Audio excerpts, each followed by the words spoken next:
No. You know, when you're well educated, or at least try to be, those are the weapons against society in itself. You know, a lot more than wearing corpse paint. Penguins have already done it for zillions of years. No. I like that concept. Excuse me. Yeah, I like that concept. Well put. Just an idea, like you know, it's just an idea. It's not necessarily right, you know. And then again, now the kind of emergence of the 80s thrash metal is very interesting. The thrash, if you see the kids, they wearing Metallica things in the 80s, like the pins and things, and that's great. Yeah. And the dodgy hair as well. So it's I'm too old for that, man. But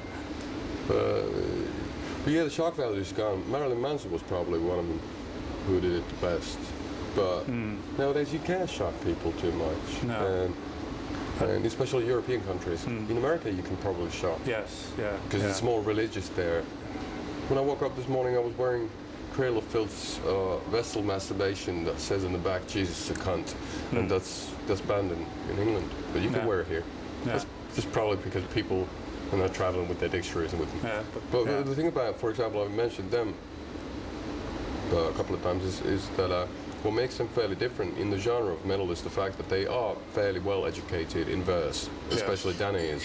And then they do have a very, very sick sense of humor. That, for example, Typo Negative have as well. Paradise Lost have it. My Dying Bride have it. If you're talking about the Teutonic heavy metal, that's very humor-free.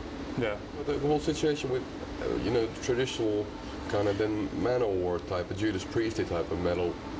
The interesting fact, or not a fact, but the interesting thing about the whole genre is that it's basically a genre for homophobes wearing Tom Finland clothes. And that's very interesting in it. It's always been really interpreted, heavy metal's being interpreted as being very misogynist against ladies. And I wonder why, because they're all gay. Maybe. You know what I'm saying? It's funny because it's just funny. It's very interesting. Well,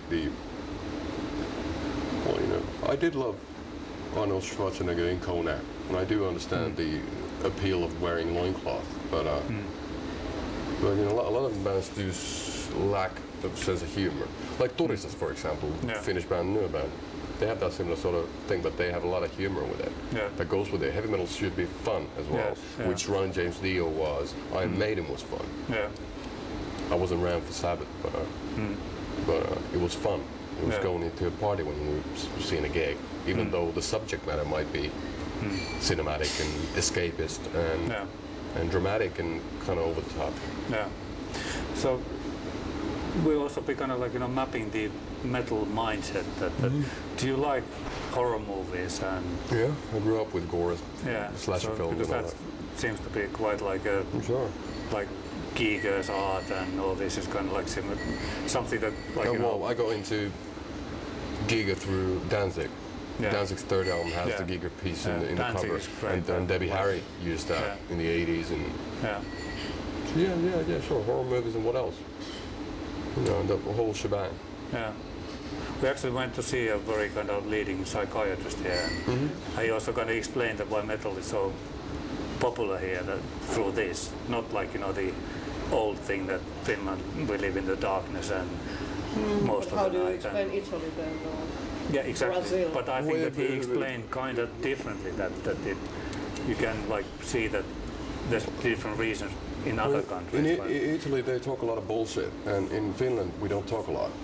So we don't open up ourselves to feelings, especially males. And I guess that through the cathartic volume of metal in itself, that's the way of expressing your love and your hatred and everything. You're kind of like, you clean your soul or cleanse your soul. So like soul shower when you go into a heavy metal gig and come out. That's one of them things. That could be explaining the Italian thing as well. Portuguese people are very passionate about their music as well and metal, and they're kind of quiet as well. So that could be one of the things you're not used to. Like let's say in America, sit down with a stranger and just be really open about everything. You see, different cultures are different, and they really well in America at the moment. So. Are you blaming us? We're doing fairly well. No, that is a praise. Yeah, sure. But that could be one of them things. Maybe. And Americans have liked different kinds of metal. When we were kicking with the sarcophagus, Right. the best place where we always had full house was in Pohjanmaa, which is a strong religious area where they needed something kind of like, oppositional to the church. I remember we played in Lappajärvi Yeah. back in the late 90s, and it was a great gig. We formed on a little stage, and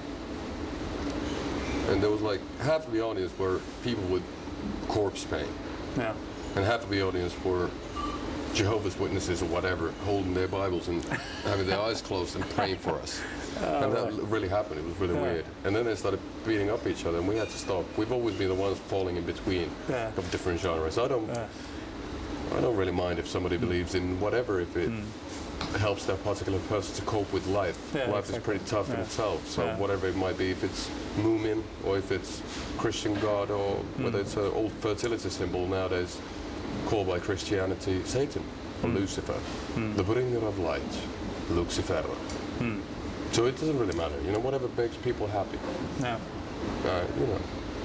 A lot of things make me happy. Yeah. So Tanya. Is there something that we didn't ask that you would like to say?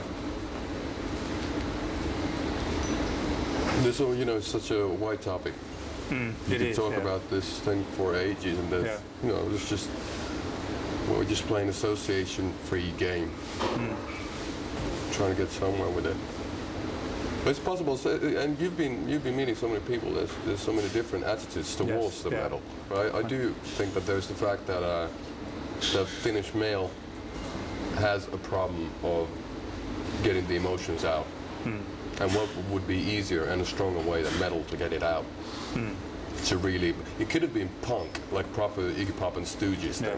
Could have been Sex Pistols. We never really got that. We had Rattus, we had the hardcore scene, but that was more about sniffing glue and getting, drinking moonshine. More wars, more metal. And people need stronger things to take their mind off of the fact that the world is pretty muffed up, as they say in Philadelphia. That's great. Thank you. Thank you. Tack, tack.